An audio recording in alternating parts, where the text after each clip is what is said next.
Hey, I'm Ian and welcome back to the FIS Cluster Care channel where I'll show you how to upgrade your Audi A3 S3 or RS3 red or white instrument cluster screen into ColorMFA. This is the ultimate instrument cluster upgrade you can do for your cockpit.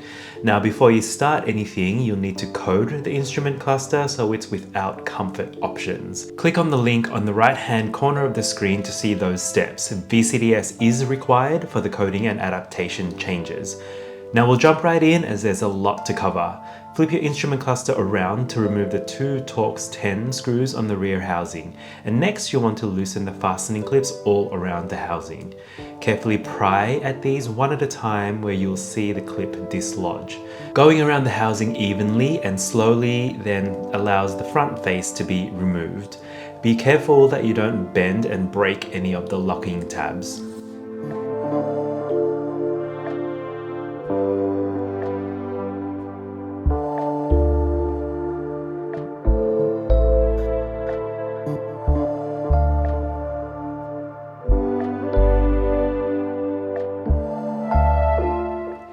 Now you need to split the front half of the instrument cluster from the rear half. For now, put the rear half away. We'll work with that a little bit later on.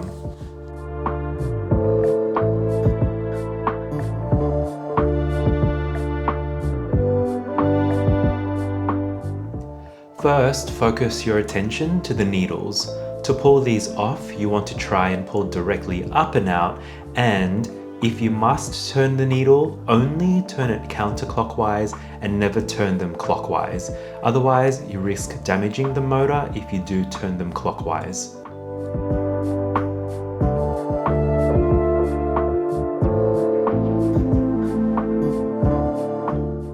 Twist the foils to remove them from the face of the cluster. You'll see that there's a little QR code that's attached to a tab, which helps to lock the foils in place. Keep note of that for the reinstallation later on. Pop these away somewhere safe so that they don't get damaged. With the foils removed, you now need to remove the central screen. This is locked into place on the other side by the big white frame. Use a sharp knife to cut the locking tabs and you're able to remove the OEM FIS screen. Cutting the sides just saves the extra step of stripping down the whole white frame from the PCB. To remove the center LCD, simply push on the locking legs from the rear of the PCB. Then you'll want to unclip the ribbon from the connector. We need to ensure all of the original backlights don't turn on. This is simply done by removing all of the tiny resistors bordering the screen. A heat gun really helps in this step. I don't recommend you use a soldering iron for this step, and make sure you keep these resistors as they'll allow you to return to the OEM FIS screen setup to be installed in the future if you do want to revert.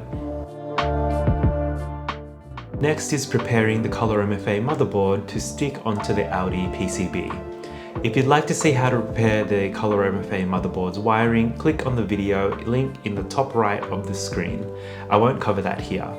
Place the double-sided sticky pads in these three locations where they'll be in the least contact of any of the board components.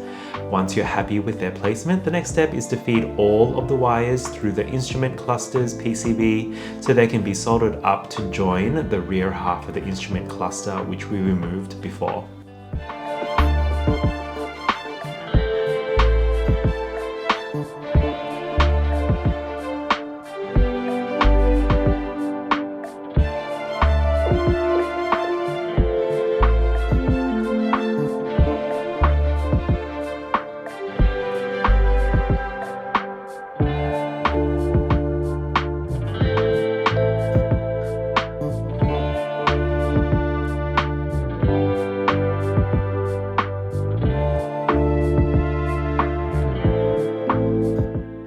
Here's a quick comparison of the LCD sizes where you can see ColorMFA is much longer.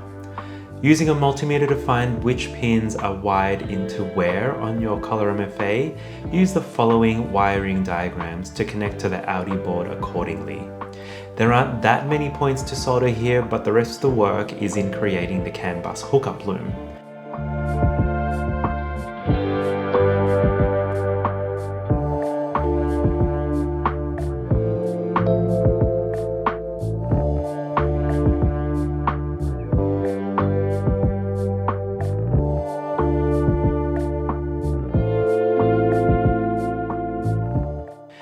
When you're done, you should have something that looks a little bit like this.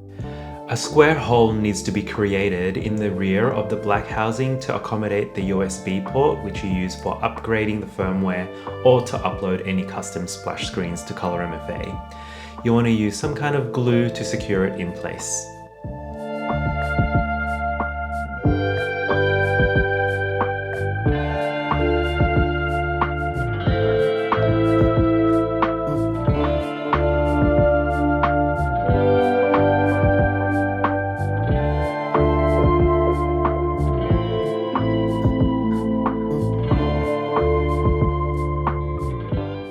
Next, you'll want to tidy up the speaker wiring and manage the rest of the wires so that when you're reassembling the two halves together, none of the wires get caught in the two white connectors.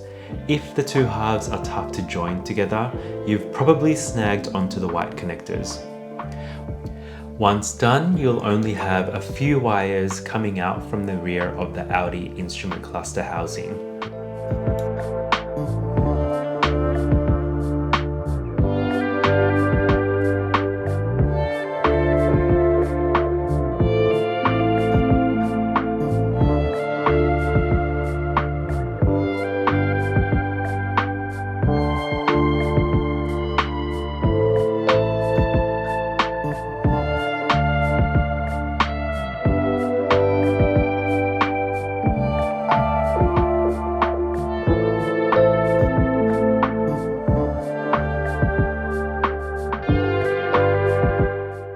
Now that the inside of the instrument cluster is prepared, it's time to make the rest of the soldering connections.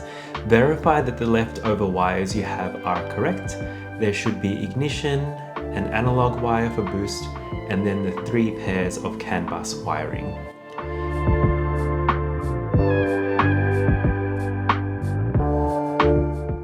Now it's time to make the connections for the CANbus twisted pairs.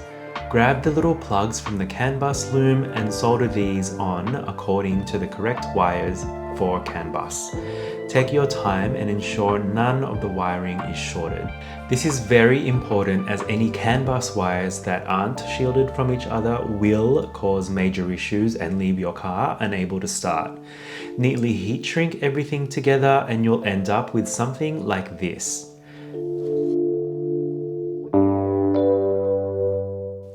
This is about the halfway point now, so just keep cracking on and you'll have a great result. Time to do a test fit to ensure ColorMFA works now that it's mostly installed in the housing. At this point, if the screen isn't in the right position, you can lift it off and reposition the ColorMFA motherboard.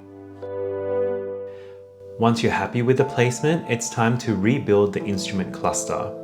Be careful when replacing the needles. You want to ensure to push directly down and watch that you don't push them too far down that they contact the foils. Ideally, leave a 1 to 2 mm gap so that they're free to move. So that's the cluster mostly built up, but now we need to go back to the wiring. You need to extend the CANbus so that it can reach the area from the instrument cluster over to the CANbus gateway. And on right-hand drive cars, this is behind the glove box.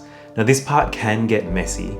Put some connectors on for ignition and the boost tap wire. In the end, you should have a little package like this. Loom for boost tap, CANbus gateway hookup loom, plus ignition wire tapped into pin 14, and several connection points coming out of the rear of the Audi A3 instrument cluster. Here you can see how they all connect.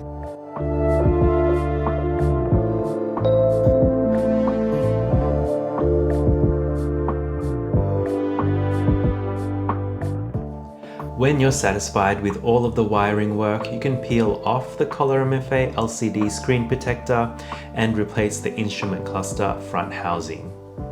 The right stalk goes all floppy for some reason, but just make sure the holes align to the stalks and you can click it all back together.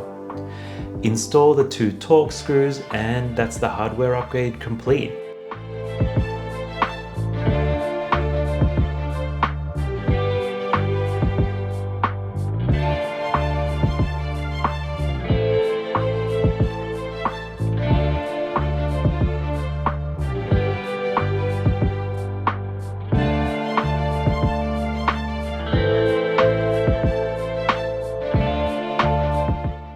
One final bench test before it's time to install into the car is good practice.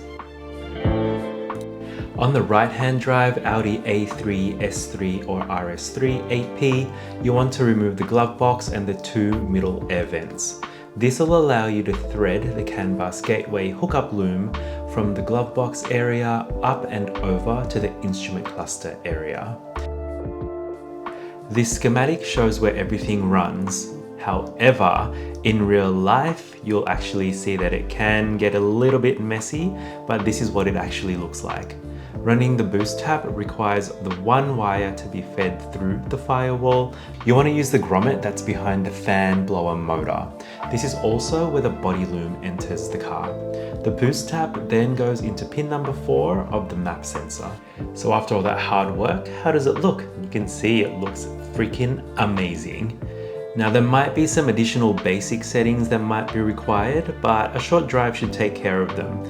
If not, go ahead and do the basic settings that are required using BCDS. And that's how ColorMFA is installed in the Audi A3, Audi S3 or Audi RS3 8P. It's an awesome upgrade which I guarantee that once you get it done, you will not be able to go back to a car with such a basic display. Hope that helped with your installation of ColorMFA in your Audi A3, S3 or RS3 8P. If you enjoyed this video, please remember to hit that like button and subscribe for future Audi mods.